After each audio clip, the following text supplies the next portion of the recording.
ये वीडियो जो है वो स्टैटिक जीके का ही एक पार्ट है, लेकिन ये रिवीजन के लिए है। अगर आपको कॉन्सेप्ट चाहिए तो उसके लिए मैं अलग से एमसीक्यू फॉर्मेट में दे ही रहा हूँ, लेकिन ये सिर्फ रिवीजन के लिए है। अगर आपको जीके में सही में स्कोर बूस्ट करना है तो ये आपको वीडियो देखना ही होगा। आप इसको ऐसे कर सकते हैं कि इसको 1.5 गुना स्पीड पे या 2 गुने स्पीड पे आप इसको देखिए, ठीक है। सिर्फ रिवीजन के लिए है। ये ऐसा प्रश्न है जो बार बार हर एक एग्ज़ाम में देखने के लिए मिलता है, तो इसमें ज़्यादा एक्सप्लेनेशन नहीं रहेगा। हम लोग फटाफट चलेंगे आगे। कॉन्सेप्ट वाला वीडियो आपको उस वीडियो में मिल जाएगा जो मेरा स्टैटिक का जो सीरीज चल रहा है, उसमें आपको मिलेगा पूरा कॉन्सेप्ट। ये हम लोग सीधे रिवीजन के लिए रहे, जहाँ पर मुझे लगेगा कि हाँ ज़रूरत है वहाँ पर मैं बताता चलूँगा, ठीक है। तो स्टार्ट करते हैं आज का वीडियो। ये वीडियो ज़्यादा लंबा भी नहीं रहेगा, अब हम लोग 10 मिनट के आसपास में इसको देख सकते हैं। तो देखिए, सबसे पहला क्वेश्चन है कि प्रसिद्ध आसिफ जाही जो था, आसिफ जाही, वो किस राजवंश के लिए क्षेत्रीय सम्राट से संबंधित था। यानी कि प्रसिद्ध आसफ जाही राजवंश जो था वो किस क्षेत्रीय सम्राट से संबंधित था। आपको क्षेत्र पूछ रहा है, तो ये क्षेत्र होगा हैदराबाद से ये रिलेटेड था, जहाँ से ओवैसी जो है चुनाव लड़ता है। उसके बाद है भारत की पहली औद्योगिक नीति घोषित की गई थी। तो आपको बताने कि पहला औद्योगिक नीति जो था, इंडस्ट्रियल पॉलिसी, वो कब बना था। ये बना था 1948 में। और 1951 में आपको मैं बताता हूँ योजना जो आया था, तो सबसे पहला संशोधन जो किया गया था संविधान में, वो इसी में किया गया था 1951 में ही। उसके बाद नेक्स्ट है प्रधानमंत्री सहित अन्य सभी मंत्री सामूहिक रूप से किसके प्रति उत्तरदायी होते हैं। प्रधानमंत्री सहित अन्य सभी मंत्री जो है वो किसके प्रति उत्तरदायी होता है। तो ये हमेशा लोकसभा के प्रति उत्तरदायी होता है। देखिए, दो सभा होता है, एक होता है राज्यसभा और एक होता है लोकसभा। एक आप बोल सकते हैं राज्यसभा और एक लोकसभा। तो लोकसभा जो होता है उसको निम्न सदन बोलते हैं, और राज्यसभा को जो हम लोग है उच्च सदन बोलते हैं। राज्यसभा का कभी विघटन नहीं होता है, लेकिन लोकसभा का विघटन हो सकता है। मान लीजिए अगर प्रधानमंत्री मर जाता है तो पूरे लोकसभा को ही इस्तीफा देना पड़ सकता है, फिर से चुनाव करवाया जाएगा, ठीक है।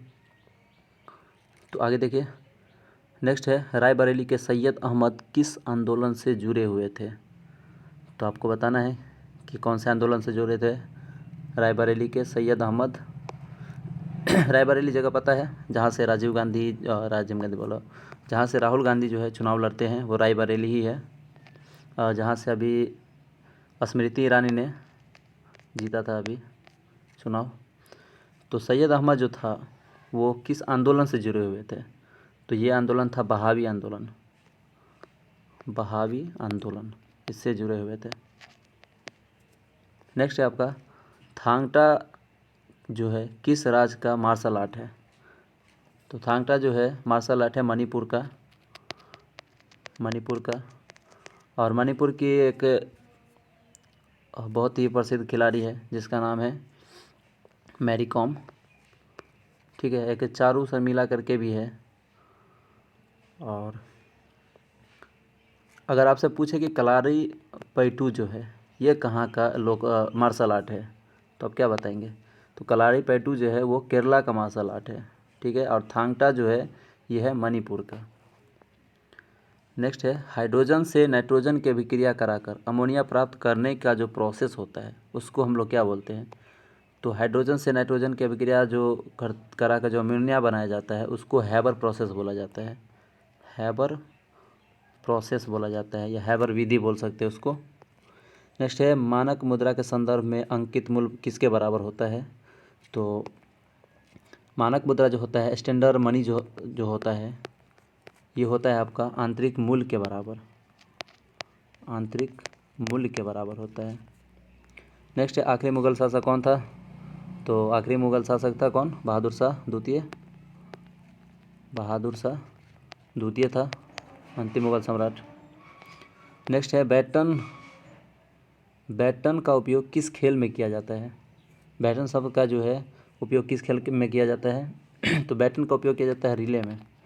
जैसे कि आपने आगा खा कप सुना होगा, आगा खा कप, वैसे है बैटन तो ये यूज़ किया जाता है किस में, रिले में, रिले खेल होता है उसमें किया जाता है। नेक्स्ट है ढाका शहर जो है किस नदी के किनारे स्थित है। तो ढाका पता है बांग्लादेश में है, बांग्लादेश का राजधानी है ढाका, शेख हसीना वहाँ के प्रधानमंत्री है। तो ढाका शहर किस नदी के किनारे बसा है। तो ढाका शहर है बूढ़ी गंगा नदी के किनारे, बूढ़ी गंगा नदी जो है उसके किनारे है ढाका। नेक्स्ट है सूडान जैसे जलवायु क्षेत्र में किस प्रकार की वनस्पतियाँ पाई जाती है। तो सूडान जैसे जलवायु क्षेत्र जो होता है उसमें सवाना जो घास होता है, सवाना घास का मैदान यहीं पे पाया जाता है सूडान वाले इलाके में। नेक्स्ट है गोदावरी नदी का उद्गम स्थान कहाँ है। तो ये तो नासिक में है, नासिक एक जगह है और वहाँ त्रिम्बक पठार से निकलती है गोदावरी नदी। नेक्स्ट है राष्ट्रमंडल खेलों में उत्कृष्ट खिलाड़ी का सम्मान करने के लिए कौन सा पुरस्कार दिया जाता है। तो राष्ट्रमंडल खेल में जो है उत्कृष्ट खिलाड़ी को दिया जाता है डेविड डिक्सन ट्रॉफी दिया जाता है। नेक्स्ट है अंग प्रत्यारोपण रोगियों में इम्यूनो एस्प्रेसिव एजेंट के रूप में कौन सा जीव सक्रिय अणु का प्रयोग किया जाता है। तो इसमें प्रयोग किया जाता है साइक्लोस्पोरिन ए जो है वो यूज किया जाता है। नेक्स्ट है श्रीरंगपट्टनम की परसी संधि किस युद्ध के परिणाम स्वरूप हुआ था। मैंने पिछले वीडियो में इसके बारे में बताया था। तो श्रीरंगपट्टनम का संधि जो हुआ था वो तीसरे आंग्ल मैसूर जब हुआ था, आंग्ल मैसूर उसके स्वरूप ही हुआ था यह। नेक्स्ट है खारदुंगला दर्रा भारत के किस राज्य में है। लेपुलेख पता है आपको, लेपुलेख है कहाँ पे, उत्तराखंड में। और खारदुंगला कहाँ पे है, खारदुंगला है आपका जम्मू एंड कश्मीर में। नेक्स्ट है यदि राष्ट्रपति आपातकाल के दौरान लोकसभा की अवधि बढ़ा दे, ठीक है, तब आपातकाल समाप्त हो जाता है और बढ़ी हुई अवधि कितने समय तक रहेगी। तो ये तो सिंपल सा क्वेश्चन है कि 6 महीना तक रहेगा। नेक्स्ट है कि चिश्ती सुहरावर्दी यहाँ पे होगा, सुहरावर्दी होगा, चिश्ती सुहरावर्दी और फिरदौसी जैसे शब्द जो है ये किस धर्म से संबंधित है। तो चिश्ती और सुहरावर्दी जैसे शब्द जो है ये हमें मिलता है सूफी में। नेक्स्ट है कौन से चुंबक क्षेत्र कक्षीय तापमान पर लंबी अवधि के लिए लौह चुंबकीय गुण को बरकरार रखता है, यानी कि सस्टेन रखता है।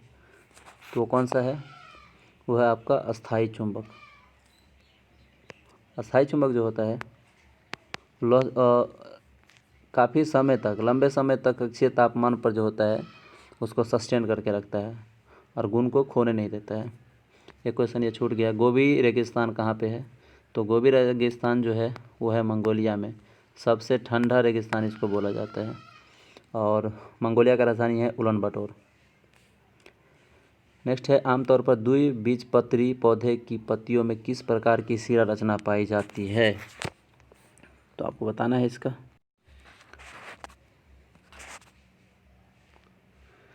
तो इसका क्या होगा, आमतौर पर द्विबीजपत्री पौधे की पत्तियों में किस प्रकार की शिरा पाई जाती है। तो ये होता है जल वाली शिरा रचना पाई जाती है द्विबीजपत्री में। नेक्स्ट है आपका कि विकसित अर्थव्यवस्था की क्या विशेषता होती है। तो विकसित अर्थव्यवस्था जो होता है वहाँ पे जो है वहाँ की सरकार जो है या वहाँ का जो जनता है वो कृषि पे ज़्यादा डिपेंड नहीं होता है। वही अविकसित अर्थव्यवस्था जो होता है वो ज़्यादातर डिपेंड रहता है कृषि पे। नेक्स्ट है बनारस में केंद्रीय हिंदू कॉलेज की नींव किसने रखी थी। तो बनारस में जो केंद्रीय विद्यालय बना था, केंद्रीय हिंदू कॉलेज, उसका नींव जो था एनी बेसेंट ने रखा था, एनी बेसेंट ने रखा था। ठीक है। नेक्स्ट है